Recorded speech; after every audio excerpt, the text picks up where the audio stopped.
Good afternoon. I'm Kim Aston, your host of the Cosmic Disclosure Hour. And I wanted to hop on here to remind everybody to join us this Saturday at 7 p.m. PDT time.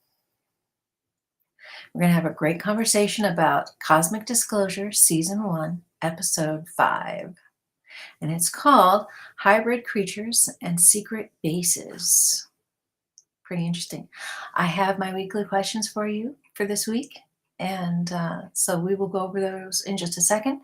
But I thought this would be an opportune time to tell you about a possibility of a secret base that I know about. I don't want to disclose the exact location because I don't know if I could get into trouble for that.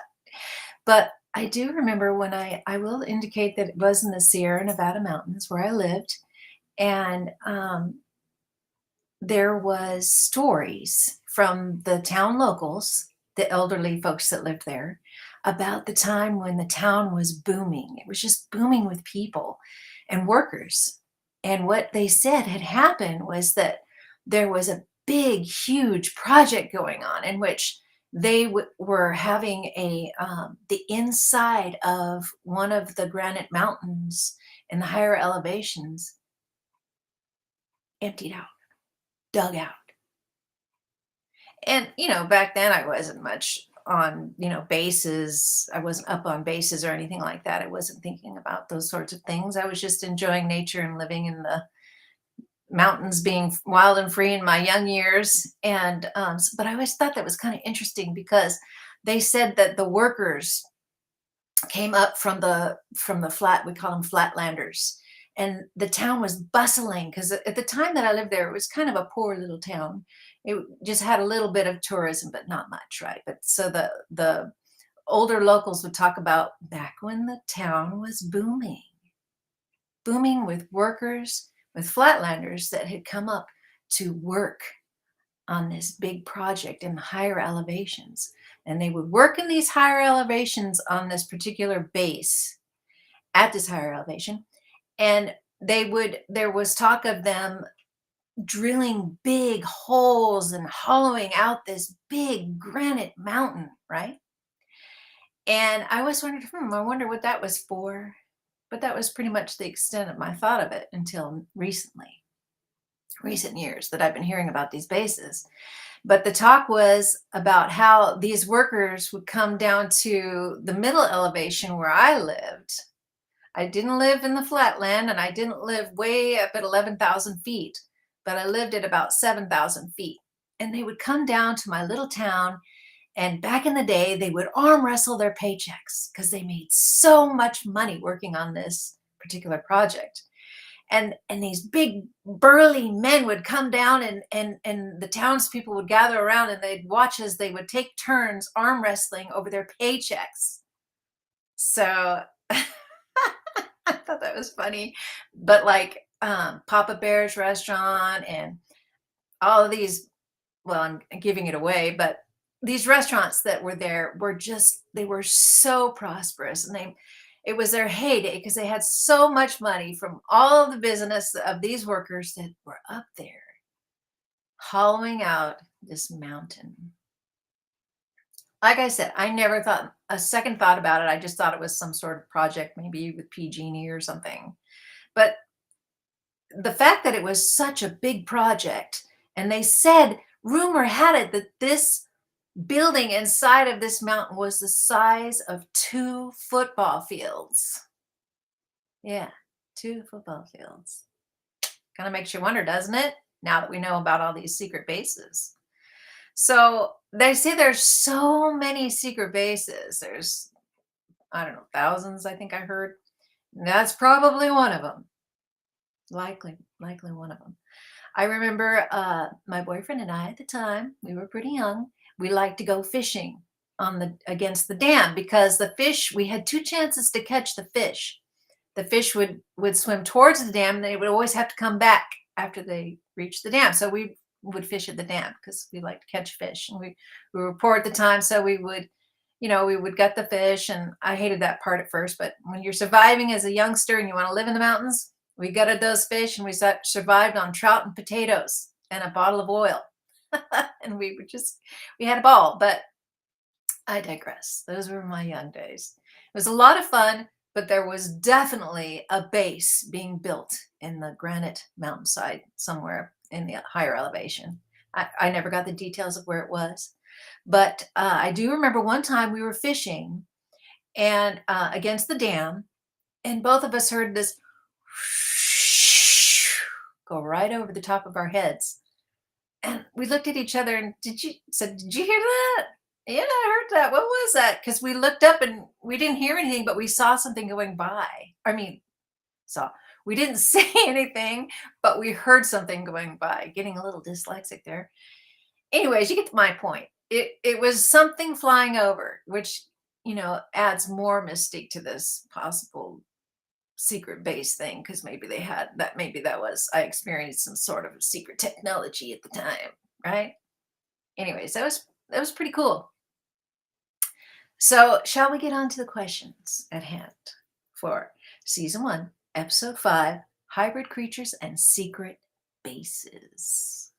Okay, so we have question numero uno. That would be, what can likely remain in DNA after being stored for a long time? What can likely remain in DNA after being stored for a long time? Question number 2. Do cells lose integrity with multiple reproductions? Or do they stay intact? Makes you wonder with all this cloning going on. Number 3. What is the physical address for energetic consciousness? What is the physical address for energetic consciousness? That ought to grab you. Okay, question number 4. What are the side effects of a being grown in a vat or tube instead of a womb? One more time. Number 4. What are the side effects of a being grown in a vat or tube instead of a womb? Pretty freaky. Number 5. Question number 5. What are some strategies for picking destinations to build bases? What are some strategies for picking destinations to build bases? Okay, so those are some questions for you to think about. It should be kind of fun to figure that out. If you want to go and watch the episode before my podcast on Saturday at 7 p.m., this coming Saturday, I didn't check the date. I'll check it now. But if you want to get ahead of the game and actually see the episode, you can go to emerysmith.co, and the link to joining Gaia is there on his page. So you can join Gaia, watch the episode, and if you have any questions after watching the episode, you can post them in the chat. Maybe somebody knows the answer. Maybe we can all have fun speculating on your question. Maybe other people have the same question. That's why it's important to pose your questions in the chat, because there's other people that might want to know the same thing. And so don't ever feel self-conscious that, oh, what a dumb question. It doesn't matter. What if it's a question to you, it's valid. Okay. And we want to hear it. So that will be on Saturday the 26th, this Saturday at 7 p.m. We're thinking about changing the time, maybe to a better time for everyone. But in the meantime, we're going to stick to 7 p.m. this Saturday until I do some more research and find some things out and hear from people what is a good time. So we're gonna be there this Saturday, and do check Emery Smith's website, emerysmith.co, to join up, to sign up for Gaia and watch the episode 1. Season 1, episode 5, and watch the episode. It should just be something that you have never experienced before. Gaia is incredible. Cosmic Disclosure is amazing. And Emery has had so much experience that he is able to explain things along with his guests about what is going on out there because he has had firsthand experience. And those of you who are just joining us and have never heard of Cosmic Disclosure, it is a show on Gaia that features whistleblowers. And it started out, what, 5, 6 years ago? I don't know. Somebody correct me in the chat. I'm not sure exactly when Cosmic Disclosure started, but I do know that when it did start, they started with Emery Smith, interviewing Emery Smith. And he disclosed some of the very first things for me that I learned about. I learned from Cosmic Disclosure. I learned from Emery Smith. Those were some of my very first experiences with all of this stuff that's going on. The secret space program, the secret bases, the cloning, the aliens versus people, and all of the secret battles that are going on behind the scenes.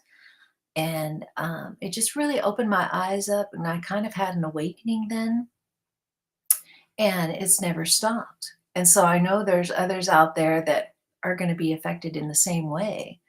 And it's important to get the word out about all of these things that are going on, because when we have possibly that catastrophic disclosure that is purported to happen at some point, everybody needs to be somewhat prepared, because we don't want mass chaos. We don't want everyone to fall apart. We don't want society to fall apart. So, I feel it part of my journey and my job to help with the disclosure by having this podcast. And I'm enabling others to come forward. I will be taking people from the chat who ask to come on to the show, and I will provide a link in the chat, and anybody can come on the show and express themselves and tell us their story. I'm sure there are many people who would love to tell their story, but they're kind of like the rest of us who feel intimidated, like maybe their story isn't that important, or they're kind of self-deprecating, like, who wants to listen to my story? We do. We want to hear your story. Okay, so you can come on the show, talk about it. Nobody's ridiculed. In fact, you're praised for coming out and expressing yourself, and it's good and healthy for you too. Maybe you've never come out about your experiences, and this would be a first time. We had that last week. Yes, we had Tracy last week who came out, and she said this was the first time she ever spoke about her experiences publicly, and maybe to anyone. So you could catch her in the last episode that was last weekend. And I think it was 22nd. Oh gosh, my dates are just bad. Or what is today? Oh, it was the 19th. Boy, me and my dates, right? Time is flying by for me, people. I have so many things going on. I can't tell if it's Monday, Tuesday, or Wednesday. I'm lucky to show up on Saturday, or for things like today for the sneak peek. So I know you all are just like me. Everybody's busy. We're all trying to make it and survive on this planet. And we're all here to help each other do that. And so, yeah, Saturday. Also, you can go to my channel on YouTube and subscribe there. And if you do that, if you get an account on YouTube, which is really easy, you sign up with your email, and you get a password, and you can start getting subscriptions to people that you really like to listen to. So, like, if you like my podcast, after you have an account with YouTube, you subscribe to my channel, you would then click the notification bell, and then you would get all notifications every time I go live. And that's kind of cool, because then we can build a relationship and, see where this goes over the years. I plan to do this for quite some time. And you can become a regular guest if you show up in the chat, be regular. We'll just consider it Cheers online, right? Remember Cheers? I'm just grabbing for straws here. But hey, we're just here to have fun. I love to chat with people about all this stuff, and we want to have some disclosure. So we're doing our part, right? So come on and tell us your story. I have quite a few stories too. I have yet to tell. Um, so the cosmic disclosure also covers a lot of business about creating creatures, right? And I thought, I didn't tell my creature story. Maybe I'll tell it here right now. So it kind of falls in line with my time that I lived in the mountains, which I really loved and adored. But the locals would say, Kim, you've got to get off the mountain. There's nothing here for you. You'll end up just like us. And they didn't feel very good about themselves because they were always at the bar every night. But I always went and had my salad and my diet soda. They always knew that that was what I was having whenever I showed up. I never drank, never was much of a drinker. Didn't like the hangover thing. So once again, I digress. So my boyfriend and I, we were living together in a cabin. Yes, we were living together in a cabin. It was lots of fun. It was magical. And but there was always adventure around the corner. That's why another reason I love living in the mountains. There was always adventure. And one time the power went out and we were cold. And so there was, like the local bar I was telling you about, it was such a small town. There was probably maybe 500 people that lived there. We all knew each other's business because everybody at the bar would talk about each other. I got really good at playing pool too. I was a shark back then. Now I can't play any pool. But anyways, so we decided, my boyfriend and I, well, let's get up and go see what's going on. What happened? Why is the power out? Because we relied on electricity to stay warm in the cabin. The cabin was on stilts, and the snow would get to be so high that we could walk out our front door and just walk on snow. It was really cool. But anyway, the power went out, and so we decided, well, we're going to go ahead and walk into town and see what everybody at the bar is doing and see how they're dealing with it, and see if the power is even out at the bar there. So I was teaching my boyfriend about God at the time and telling him that we needed to develop our spirituality. And I had delved quite a bit into Christianity. I love Jesus. I had a lot of questions about how the Bible might have been altered a little bit and changed, and women were a little subjugated. But other than that, what I got from Jesus, I loved, and it always kept. And I always felt that the Bible is a very important written documentary about how things went down. I think it might have changed a little bit, possibly. I think man might have changed it, altered it a little bit. But for the most part, it's a very holy book. And I revered it. And I got him a Bible. I had my own Bible, and he had his. And I was teaching him about things. And so the power went out. We decide to take a trek into town. And mind you, there's snow all alongside of the road. There's a berm, right?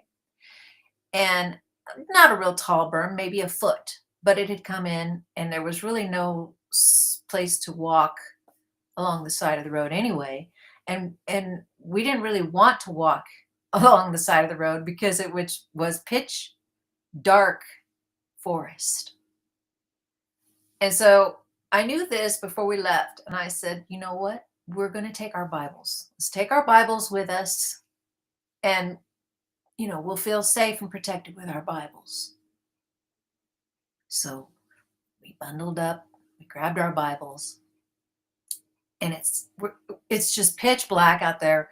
I think maybe we didn't have any flashlight. I think we were just going by the light of the moon or something. It was pretty dark. But we were walking smack dab straight in the middle of the highway because it was too scary to walk on either side of the road because that was forest. So we're walking along the middle line, and this is a highway, but it's a highway in the mountains, so it's not traveled that much. And if somebody was coming, we could see them from a long ways away, because as curvy as the road was, you could see the lights of cars coming from a distance. So we knew we were safe to walk in the middle of the road, safer than walking on the side of the road where there's forest. Anyways, there was nothing that ever happened there like that. So it was just, we just wanted to feel safe because it was dark. So we took our Bibles and we're walking in the middle of the road and we're just having a jolly old time. Who knows? We're probably talking about the moon or whatever. And all of a sudden, my boyfriend stops me. He says, "Stop." And I stopped and he goes, "What's that over there?"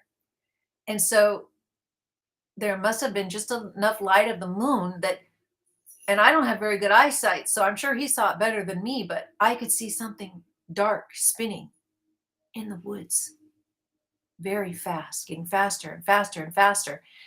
And then I said, "Hold your Bible up," because it stopped, and you could see that it was an animal. It had stopped spinning. It stopped spinning, and then it started to bound at us, coming right at us. And so this dog or wolf or coyote, it was pretty big. So I don't think it was a coyote, but we don't have wolves. There was no wolves up there. So it was a pretty peculiar situation, but it was definitely wild. And it stopped spinning. It was spinning, and it started spinning faster, and you could hear the leaves rustling under it. We didn't know what it was. And then you could see that it was a dog type figure, and it started coming directly at us. And so I said, "Hold up your Bible and don't back down." And so we're both holding our Bibles up. And the creature got a certain distance to us and then turned to the right and went off in the other direction, across the other side of the highway. So I often wonder today if that was a cryptid, because I mean, that's peculiar behavior to spin in a circle. I mean, that's strange. And if you're thinking cryptids, you're thinking it could have, like, maybe that was its way of manifesting itself. We don't know. Anyways, I have a lot of stories like this. So we're going to have a lot of fun sharing stories. I want to hear your stories. That's what I want the most. I want to hear your stories. So I would like you to join us in the chat. I will put a link up in the chat for you to join. And all you have to do is click on that link. You could even mention the chat, say, "Hey, I want to come on. I want to tell you all about what I've been through." And then I will definitely look for you in the green room. What happens when you click on the link, you get put in a green room, and I can see you there, and your name is there. And then I click on a toggle and let you in. We welcome you. We announce you, and you are free to just tell your story, and then you can hang out and stay and listen to other people's stories. I think I can have up to about 9 people, but I prefer to keep it kind of small because it would get kind of convoluted having that many people, don't you think? So we'll kind of keep it kind of small. Um, I mean, we have had some great guests, Amber Morgan. Uh, these people are just they're so experienced in the paranormal and possibly aliens, Bigfoot. We've almost had it all. And of course, Emery's stories in the beginning that we go over just set the stage for just this amazing arena of conversation that we can have. And I'm really excited about it. It's going to be a lot of fun. It's going to be quite a journey. You could be a part of it. So definitely show up this Saturday, the 26th at 7 p.m. PDT time. I think that's Pacific Daylight Savings Time. Do go and subscribe to Gaia and watch Cosmic Disclosure. It is the best. It is the top series on Gaia, and that's for a reason, because it's kick-ass. Sorry. It's very riveting. It's very good. It's wonderful, and it's truth, and it's disclosure. So you definitely got to get on to the Cosmic Disclosure and watch that. And then get on here and tell us your thoughts. Give us your thoughts on the episode. I'm sure you're sitting there while you're watching, or those that do watch Cosmic Disclosure are saying, dang, I really need to talk to somebody about this. And here you're going to be able to do that. So this is Kim Aston. I'm Kim Aston, your host of the Cosmic Disclosure Hour. And I just hope to see you on Saturday. I hope this really takes off as something that people enjoy and we get disclosure out there. Okay. I definitely want to hear your stories. You guys have a great um, next couple of days for the rest of the week until we see you on Saturday. And with that, we're going to close it out. See you Saturday. Be there.